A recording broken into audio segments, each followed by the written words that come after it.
warahmatullahi wabarakatuh. Waalaikumsalam warahmatullahi wabarakatuh.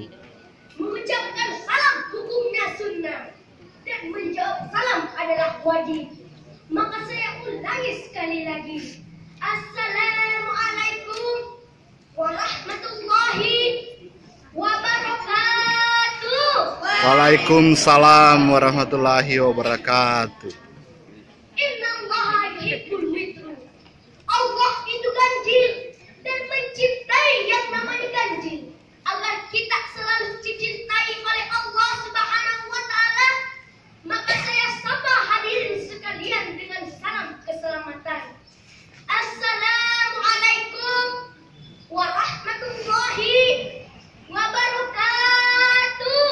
Waalaikumsalam warahmatullahi wabarakatuh. Alhamdulillah, alhamdulillahi rabbil alamin, wa bihi nasta'in, wa ala umuri dunia wa din. Asyhadu an la ilaha illallah wa asyhadu anna Muhammadar Rasulullah.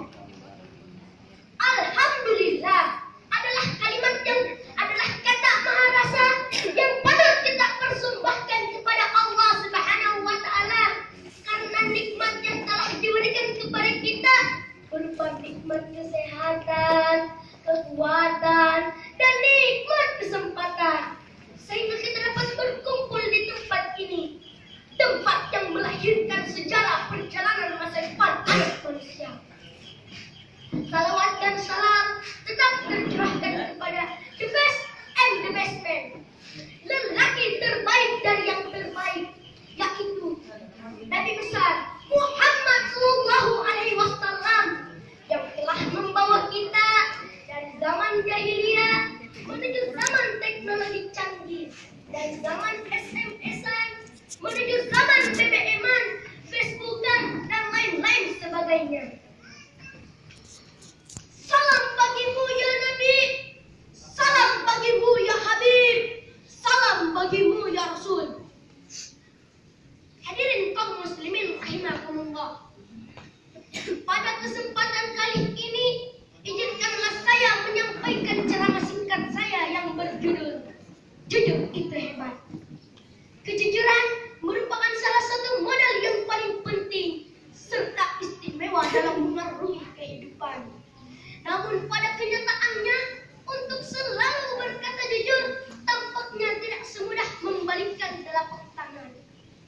Di mulut fasih kita ucapkan, tapi pelaksanaannya berbanding terbalik.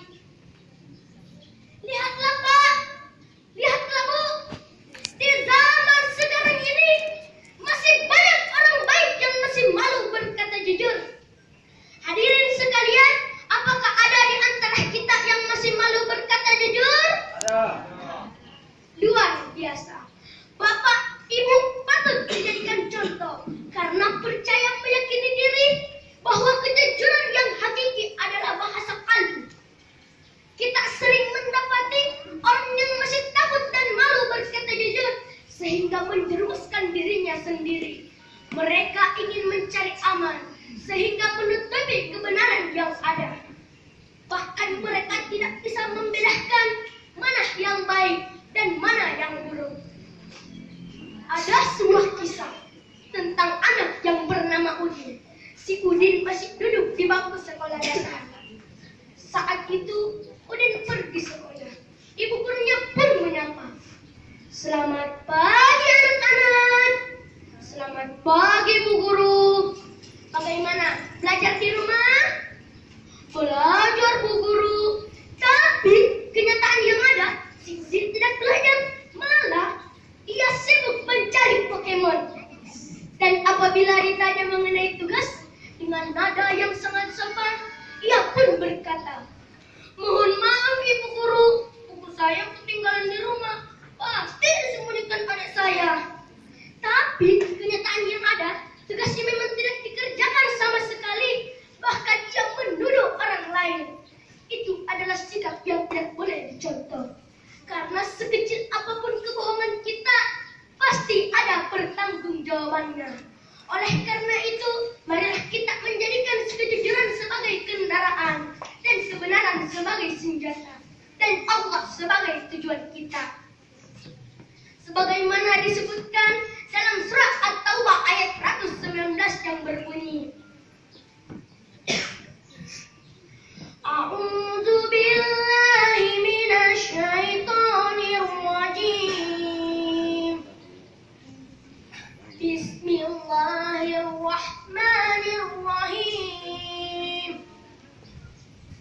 Ya ayyuhalladzina amanu taqullaha wa kunu ma'as shadiqin.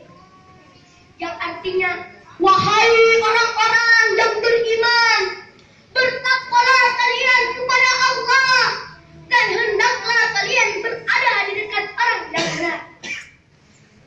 Nah, berdasarkan ayat tadi, maka jelas Allah selalu menganjurkan kepada kita untuk selalu berada di dekat orang yang benar, yang menjaga lisan dan perbuatannya dari siksaan api neraka. Hadirin kaum muslimin rahimakumullah, kita semua setuju bahwa kejujuran merupakan budi pekerti yang mulia, karena kejujuran dapat membimbing manusia menuju kebaikan dan dapat melambangkan rezeki. Sebagaimana perkataan Rasulullah SAW di dalam hadisnya, Inna sidqa yahdi ilal birri wa innal birra yahdi ilal jannah. Sesungguhnya kejujuran dapat mengantarkan manusia menuju kebaikan, dan sesungguhnya kebaikan itu dapat mengantarkan manusia menuju surga. Karena buat apa pintar kalau tidak memiliki perangai yang baik? Kita lihat anak-anak zaman sekarang, kalau ketemu gurunya di luar sekolah, mereka menyapa gurunya dengan sapaan gaul katanya. Halo Pak, halo Bu, Masya Allah. Tetapi itulah kenyataan yang ada. Tetapi insya Allah, kalau kita tanamkan benih-benih yang baik ke dalam hati anak-anak itu, maka anak-anak itu akan menjadi hebat. Bukan cuma hebat dalam berpikir, tapi hebat juga dalam bertingkah laku sesuai ajaran agama.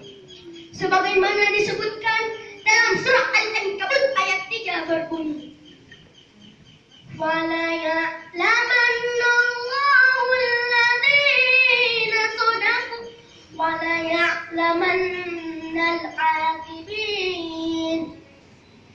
Yang artinya Allah Maha mengetahui orang yang jujur, dan Allah Maha mengetahui orang yang dusta. Hadirin kaum muslimin rahimakumullah. Oleh karena itu, kejujuran dekat dengan kebenaran, karena kebenaran adalah hal yang disenangi oleh Allah Subhanahu wa taala. Jikalau kita ingin disenangi setiap banyak orang, maka mulailah dari sekarang kita tanamkan sifat jujur ke dalam hati. Dan sebagai kesimpulan dari ceramah saya, marilah kita menjadikan kejujuran sebagai landasan maupun pijakan untuk menjalani kehidupan di bumi ini.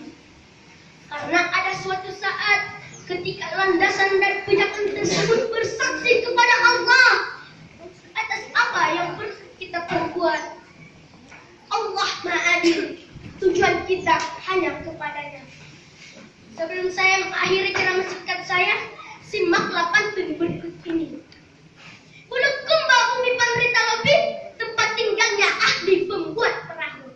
Kalau ada kata yang membuat merah di pipi, kebenaran wajib kita tahu. Maka saya akhiri ceramah singkat saya dengan sebuah ungkapan Arab. Walaqad yurjali jaihi sayfi burqan wala burqan lima jerahan lisan. Jikalau pedang melukai tubuh, masih ada harap untuk sembuh. Jikalau lidah yang melukai hati, kemana obat entah dicari. Membabdak sawah jika hujan turun, kalau ada yang salah, mohon dimaafkan. Hadanallahu wa iyyakum ajma'in. Assalamualaikum warahmatullahi wabarakatuh. Waalaikumsalam warahmatullahi wabarakatuh.